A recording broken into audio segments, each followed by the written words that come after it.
Ever feel stuck in the weeds with your writing? Was that corny? Too buggy for me to keep filming out there. Also, there's Bailey. Hopefully this video can kickstart your writing habits and your skills and your confidence. These are 6 tips that I wish I knew when I was a beginner, starting with the most simple one. Each story has different needs. When I was starting out, I heard about these magical things called plot frameworks, and I was astounded. This is what my writing was missing. If I could just plan a story into a plot framework like Save the Cat, then everything would be in its right place. I had just unlocked a writing cheat code. I had the keys to the kingdom. And then I learned about Dan Harmon's story circle.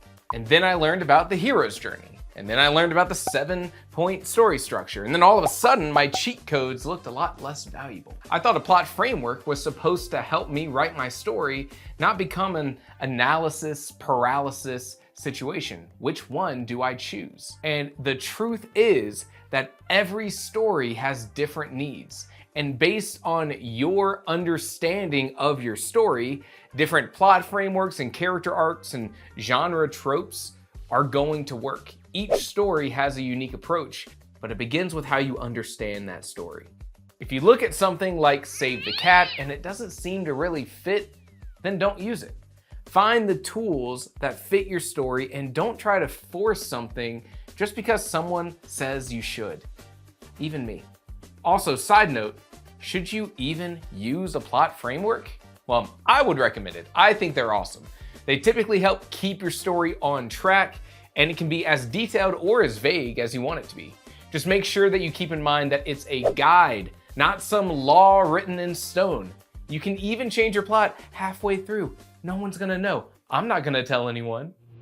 The difference between passion and discipline. Writing is a long-form art, for better or worse. It takes a long time to finish a full-length book. Now, some writers will use that to tell you to start small, finish some short stories, maybe try a novella, 20,000 or 40,000 words, and look, that is a really good idea. You'll learn way more by just finishing something, no matter what it is. But let's go to the core of the problem, not tiptoe around it. Once writing a story gets hard, which is typically in Act 2, which is like 25% of your total story, it's way easier to go off to the next shiny idea than it is to stick with this story. But here's the deal. If you are always chasing that next shiny idea, you'll never finish anything. Your excitement for writing a story will gradually wane until writing becomes more art than passion. Now you're just crafting something amazing, not just writing for fun. Now that's a nice way to say that writing just gets hard. It took a couple of projects and finally finishing a big one to understand that passion is not the same as discipline. Passion gets you started. It gets you planning and drafting and incredibly excited to write. It's the novelty of making something. What comes after that is what defines you as an author.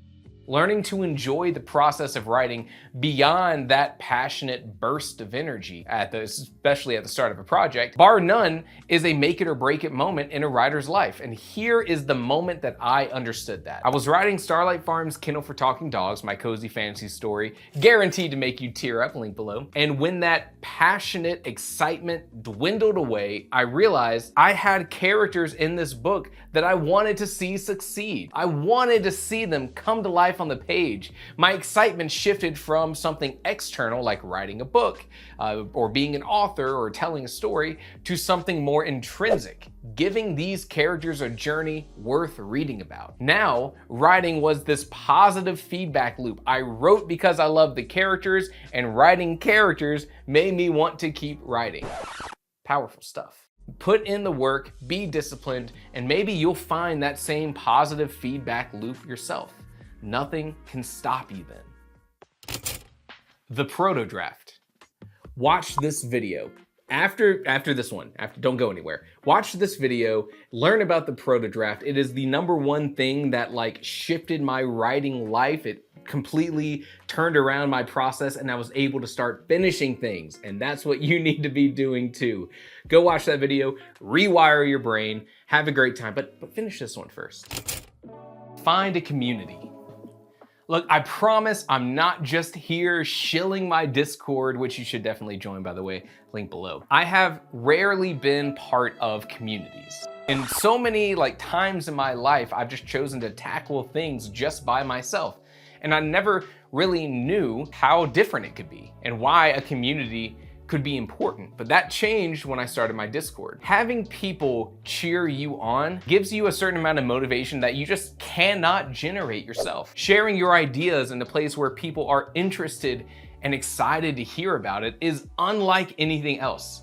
And watching others on their own journey benefits your journey. Look, there's a million reasons why this can be a great thing. Accountability, being around people more experienced than you, learning lessons from real people, not just Google searches, and even finding friends. Sometimes we position writing as the craft of the hermit. Henry David Thoreau and Walden. Go out to a pond, live alone, write a book. Hemingway writing on his boat and probably just drinking a lot. But writing and storytelling has always been a social thing. We've always been telling stories, and it's always been to other people. Find a community that you feel good about. There is no such thing as writing advice. All of the stuff that you see here on YouTube about character work and dialogue, show don't tell, exposition, all of it, it is not writing advice. You should not slow down your writing, or God forbid, stop writing because you don't feel like you've created a super strong character right off the bat, or that your dialogue doesn't sound unique and natural in your draft. No matter what you write, stop thinking, start writing. Because all of that advice that you hear and you read and you watch on YouTube isn't writing advice. It's editing advice. Even the great authors say that your character comes alive through your editing. You identify what dialogue is or isn't working after you've read your work back. You figure out that unique voice by writing and experimenting in the draft, and then you edit and you improve and you make things better. The only writing advice you should be taking in is to put in the work. Through taking editing advice and learning more about your writing voice and the style of storytelling, you can learn how to draft something closer to that final product. But it's all editing advice. It's how to improve your writing after the fact. And all of that advice you get means editing can be done better and quicker. But don't let thinking get in the way of writing. That's a good line. How to get better at writing. Hey, here's some writing advice. I love reading books. I love reading writing books. I have an entire playlist of me breaking down writing books into their most important takeaways. And I love YouTube and I love all the amazing creators we have, like these awesome people. Follow them for great perspectives on writing. And yet there is a bad thing to all of this. If you spend more time studying writing than writing, you're doing it wrong. Of course, hey, look, it can still be helpful, but all of these writing videos and all of these writing books should inspire you to go write. Look at me, go write. You should take that motivation and that passion we talked about earlier and apply it to your writing right away. And if you're not doing that, you're missing out. The best way to get better at writing is to, say it with me, write. Duh. You can only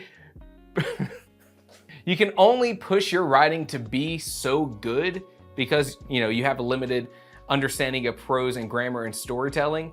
To really get better at writing, you have to share your writing with others and gather feedback. By the way, asking for feedback, processing the results, and understanding that critique, that's a skill. It requires practice and it requires trust and goodwill, so find a good community. You get it? That's what I've been saying this whole time. Find a good community. There is not an author in the world that has become a great author without the help of others, the help of beta readers and editors and other authors. And as a last note, be careful of comparison with other authors, especially, and this drives me crazy, especially the published books that you love to read. Those books are a result of sometimes dozens of people working over a year or two in writing and editing and tweaking and development, and that's why you love them. Your drafts won't be anything like a published book, but don't get demoralized. That's not a bad thing. Look, so these are some of the tips that I want you to learn from. Do you have any tips for others? Do you have any questions? Comment them below and let me know. Like this video if you found it helpful, and I will see you next time. And as always, thank you for watching.